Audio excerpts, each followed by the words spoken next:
There are lots of different kinds of rice, but the main differences come down to grain length, texture, and flavor. Short grain rice is most commonly used in Japanese cooking. It's slightly sweet and sticky, perfect for everyday Japanese meals. Medium grain rice. It's slightly less sticky, tender, and moist. If you live in the States and are having a hard time finding short grain rice, I would recommend this medium grain nishiki rice. It's a great affordable everyday rice. Long grain rice like basmati from India or jasmine from Thailand stays separate when cooked and is fluffy rather than sticky. Choosing which rice to buy depends mostly on the dishes you plan to make.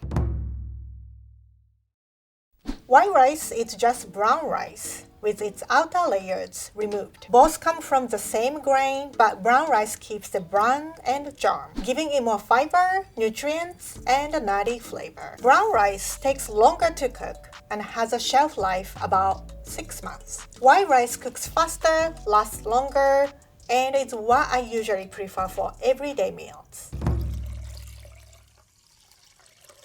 Washing rice is a bit of a controversial topic. Back in the day, milling wasn't perfect, so washing was more important. Traditionally, Japanese white rice has a thin, sticky coating called hadanuka, a remnant of the bran that people would rinse off to improve taste and aroma. Nowadays, rice is milled much better, so washing is mostly a matter of personal preference. For myself, I usually rinse rice just 2 or 3 times before cooking. The water doesn't need to be crystal clear. Slightly cloudy, it's perfectly fine. Japan is humid, and rice can attract bugs if it's not stored properly. Traditional Japanese rice containers are often made from kiri wood, which naturally helps repel bugs. At home, my mom used to put a dry red chili, like an arbor chili, in a little tea bag inside the rice container to keep insects away. A plastic airtight container works too. I don't recommend keeping rice in the bag it came in. Before electricity, the OG way to cook rice in Japan was over an open fire. This is hagama, a heavy round metal or stone pot with a wooden lid, similar to a cauldron. Thank you to Musubi Kiln for sending us this stone hagama to use in today's video. This is Donabe, a traditional clay pot used on the stovetop. Its thick walls and heavy lid distribute heat evenly and trap steam, giving the rice a tender, fluffy texture. Of course, you can also cook rice in a regular pot. The principles are the same. Rinse the rice, add water, bring to a boil, then reduce heat and let it steam. For this video, I'm going to show you how to cook rice using the donabe. First, we need 2 cups of rice. Rinse it gently 2 or 3 times, then drain and add it to the donabe. Next, add 2 1/4 cups of water. When I use a donabe, I usually eyeball the water using the first line of my middle finger. I like to let it soak for about 30 minutes in summer and about an hour in winter. It helps the rice cook more evenly and gives a softer texture. Now put the donabe on medium-high heat with the lid on. Bring it to a gentle boil, then reduce the heat to low and let it simmer for 12 to 15 minutes. Don't lift the lid during this time. Finally, remove the lid and gently fluff the rice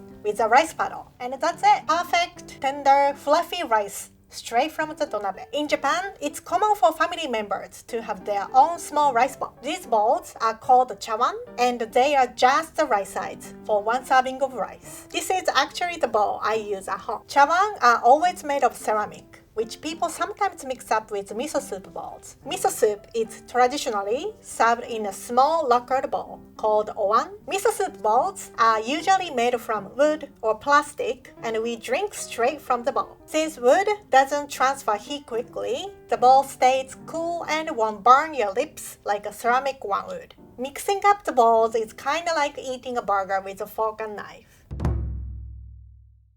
The average Japanese person eats about 110 pounds of rice a year, compared to just 27 pounds for the average American. The most common way to cook rice in Japan is with an electric rice cooker or seihanki. It's quick, convenient, and makes perfectly cooked rice every time. Rice cookers come in all shapes and sizes, from simple one-bottle models to fancy pressure cooker ones that can cook rice in just 3 minutes. The one I use at home is the vermicular Musui Kamado cast iron induction cooker. You can cook rice with it, but it's also perfect for slow cooked soups, curries, or even hapa. The standard ratio for Japanese short-grain rice is about 1 1/4 cups of water per 1 cup of rice. One important tip: never throw away the measuring cup that comes with your rice cooker. Japanese rice cookers use a smaller cup than American cup, and the water ratio won't be correct. Most modern rice cookers have a soaking feature included in the cooking process, so you don't have to wait 30 minutes like we did with the Donabe. After adding the water, just hit start. The rice cooker does all the work and even keeps the rice warm, so you can cook ahead without worrying about it cooling down. When it's time to serve, fluff the rice with a shamoji, rice paddle. Most rice cookers come with one. Even in a rice cooker, rice can take at least 30 minutes to cook. If you forget to stir the rice when making dinner, ready-to-eat microwavable rice packets are a great option. You just peel the side and microwave for about 2 minutes, and they are actually pretty good. I don't usually keep them at home, but they are very popular in Japan. Personally, I like to freeze my leftover rice and microwave it later. While it's still warm, I wrap it in plastic wrap and store it in the freezer using a Ziploc bag. When I'm ready to eat, I heat it in the microwave safe container or a ceramic rice cooker for about 2 minutes, stirring every minute, and it comes out perfect. Thank you so much for watching. Let us know in the comments what Japanese cooking techniques you'd like to see me cover next.